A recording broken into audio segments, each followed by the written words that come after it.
Every worksite has a wide range of risks, and it can be hard to keep track of all the risks on a site.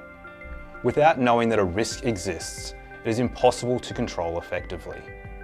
To ensure that your workers are as safe as possible, the worksite must be assessed for risks. The aim of risk management is to prevent incidents from occurring, and as such is one of the most important aspects of an organisation's WHS system.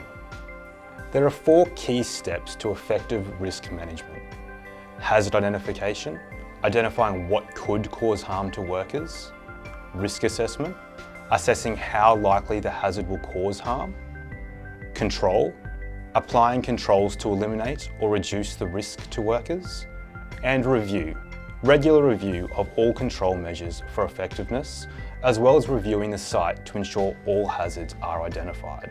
So what is special about site risk assessments?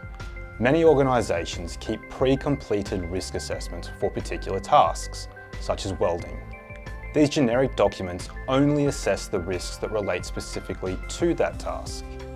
On the other hand, a site risk assessment reviews the risks of all tasks performed on the site, as well as how these activities might interact and considering other site-specific factors, such as weather. While risk assessments for specific tasks or activities can be useful, without an overall site assessment, some hazards may be overlooked.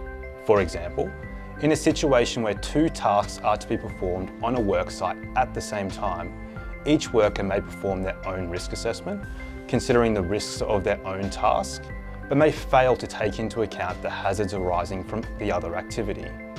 Likewise, risk assessments may focus on the hazards of a particular task without considering how the task will be performed on site. It's only by stepping back and considering the whole site that you can get the full picture, the site risk profile. The worksite's complete risk profile can be identified using a site risk assessment, also known as a risk register.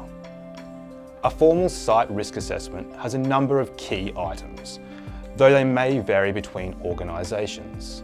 A checklist to suggest potential hazards to the workers completing the assessment. A table showing the identified hazards, the likelihood of them causing harm, and the suggested controls. And a table indicating what actions need to be completed to minimise risk, who is responsible for each risk item, and when they are due for completion. It is also good practice to continue to add to the risk assessment as new hazards are identified and controlled.